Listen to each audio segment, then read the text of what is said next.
Lord, come. Take up your holy throne.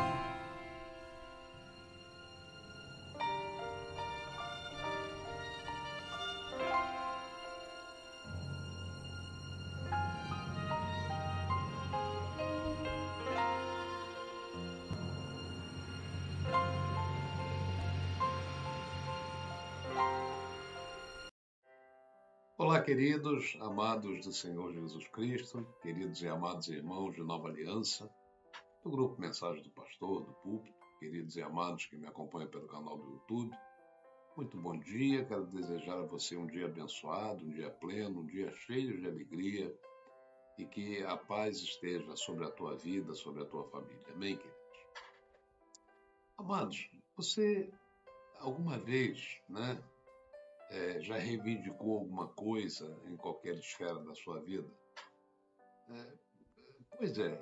Se pararmos para pensar, eu acho que, na verdade, nós somos eternos reivindicadores, né? Isso mesmo, né? Reivindicar é exigir, é reclamar algo, né? A que se considera ter direito em um contexto jurídico ou social, se refere a uma prerrogativa reconhecida, protegida, né? Por alguma lei ou alguma norma, né? Eu estava pensando nisso, né? E eu já ouvi várias vezes que o diabo é legalista, né? Talvez você tenha ouvido isso também. Quando, na verdade, ele é um vigarista, né?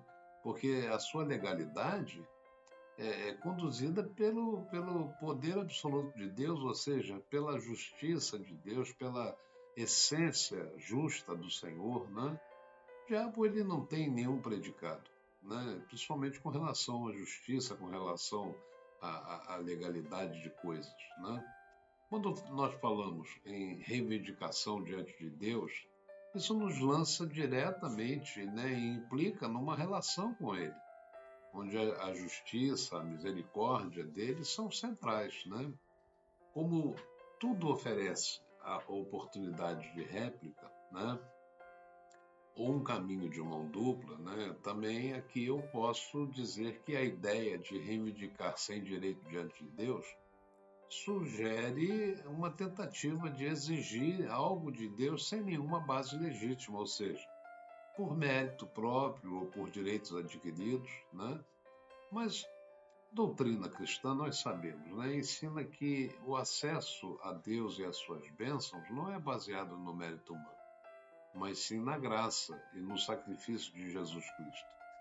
Lá no início, né, da história do povo de Deus, mais precisamente Deuteronômio 8, foram lançadas ali as bases, né, os princípios para uma liberação de reivindicações que, com certeza, permanecem até hoje, né, e permanecerá a eternidade, ou seja, as bênçãos são condicionais à fé e à obediência.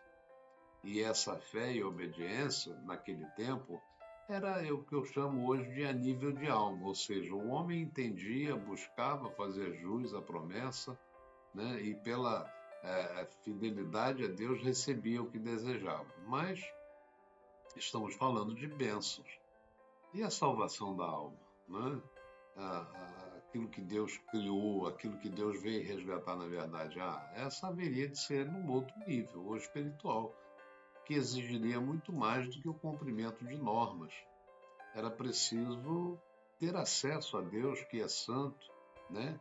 Exigindo reconciliação através do arrependimento sincero de pecados, confissão e fé. Só que agora essa fé também deveria mudar de esfera, como eu tenho dito, da alma para o espírito. Ele deve ser a fé do espírito a ser desenvolvida, porque Deus é espírito. Então, a reivindicação do homem diante de Deus viria através de quê? Através da salvação e a justificação diante de Deus pela graça, através da fé em Jesus, não por obras ou por méritos próprios. Aquilo foi uma fase da vida do homem, né, na qual Deus o tratava dessa forma, porque ainda não havia inaugurado a dimensão espiritual na vida do homem. Eu conheço pessoas que já comentaram comigo que estão reivindicando diante de Deus porque ouviu alguém dizer que ela tem direitos, né? Uma casa nova, uma vitória pessoal, familiar, algo assim, porque Jesus conquistou todas as coisas para ele na cruz, né? Ele é um direito, é um direito, ele tem direito nato, né? Teria direito a ter saúde, afinal a Bíblia diz que Jesus levou todas as enfermidades dele na cruz, direito à prosperidade material, né? Porque ele contribuía regularmente com dízimos e ofertas em sua igreja, sabe? Eu fiquei pensando nisso. Não uso imagens na minha casa. Na minha casa não tem imagens, né, de como religião. Mas eu vi um quadro pintado, né, num determinado lugar, de um calvário com as três cruzes. E eu fiquei aqui imaginando, né, um reivindicador orando para esse quadro, né? E também pintei um quadro na minha mente, né? Eu fiquei imaginando esse reivindicador dizendo: Ô Cristo, eu tenho direito a uma casa própria, afinal você está morrendo por mim, né? Ô Cristo, olha aqui, vê se me prospera, afinal estou sendo fiel com os dízimos e ofertas na tua casa. Eu mereço, afinal, é a sua palavra que diz, né? Eu ainda estou doente, você não levou as minhas enfermidades sobre o madeiro, né? Em essência, é isto que ensinam, né, em alguns lugares. Olha, nem o demônio fala assim com Deus. Eu sei que Jesus não está mais sobre a cruz, mas tudo que somos devemos a esse ato de amor de Deus. Jesus morreu para nos conquistar direitos. É verdade, é certo, né? O direito de sermos chamados, por exemplo, filhos de Deus, de ter o nosso nome escrito no livro da vida, de estarmos unidos a Ele eternamente pelo seu sangue, né? O direito de nós morarmos nas moradas celestiais que Ele foi preparar para que nós possamos estar com Ele, de participarmos das bodas do Cordeiro, mas também o direito de sermos perseguidos pelo seu nome, irmãos, né? O direito de sermos incompreendidos pelo mundo, o direito de ter o fruto do Espírito, né? Mas são direitos imerecidos, porque são frutos da graça de Deus, sola gratia, né? Como diziam os reformadores. Então, queridos, eu afirmo que diante do Cristo crucificado, né, ninguém reivindica direitos, porque a Bíblia diz que todos os direitos já foram concedidos nas dimensões espirituais em Cristo. Somente choramos nossos pecados, né? Somente nos arrependemos, somente adoramos e agradecemos tão grande amor, né? Conhecemos o Senhor e a sua vontade à medida que nós somos transformados pela renovação da nossa mente, está lá em Romanos 12, né? E essa renovação precisa acontecer necessariamente com base no reconhecimento de pecado e pela fé no ato de justiça e amor feito por Deus através de Jesus. Então, queridos, eu considero que hoje Deus esteja falando, né, à nossa mente meritória sobre o culto que nós devemos prestar a Ele, sobre a nossa família, sobre o nosso contato com o nosso patrão, né? Sobre o trato com o próximo, sobre o respeito, sobre a disciplina, a obediência, a fidelidade, sobre o renunciar a nós mesmos, né? Eu creio que o Senhor esteja nos falando sobre a nossa justiça ou justiça humana, que necessariamente precisa mudar dentro de nós. A justiça própria é irmã do mérito e elas afetam diretamente a cada um que insiste em perpetuar direitos que são liberados somente pela graça.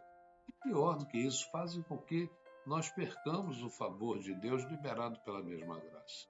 Deus está nos mostrando que se apresentarmos nossa justiça diante dele com essa justiça, o juízo cairá sobre nós, né? Creia nisso. Agora, eu não estou dizendo que não se possa pedir coisa nenhuma a Deus, né? Nas nossas necessidades, até porque foi Jesus mesmo que disse que tudo que pedirmos ao Pai em seu nome, ele atenderia, está lá em João 14. Mas também Tiago diz que pedimos e não recebemos porque pedimos mal, pedimos para os nossos deleites egocêntricos, carnais, está lá em Tiago 4.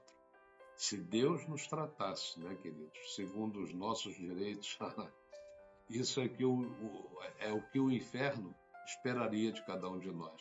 Pense nisso, né? Busque a Deus através de Cristo. Viva as maiores e melhores bênçãos da sua vida através dele. A Bíblia diz que nós somos mais do que vencedores por aquele que nos amou. Tenha em mente, né, que Deus não nos trata e nem nunca nos tratará por nossas obras, por direitos que inadvertidamente colocamos diante dele. Mas ele nos trata segundo a sua justiça, segundo o seu amor, segundo a sua misericórdia, o que fez com que ele, nos amando primeiro, tenha nos levado à sua presença para vivermos as melhores e maiores bênçãos dele. Amém? Um beijo no teu coração. Compartilhe essa mensagem com alguém, né? Inscreva-se nesse canal, dá um toque no sininho, dá o seu like, é muito importante. Até a próxima, queridos, em nome do Senhor Jesus Cristo.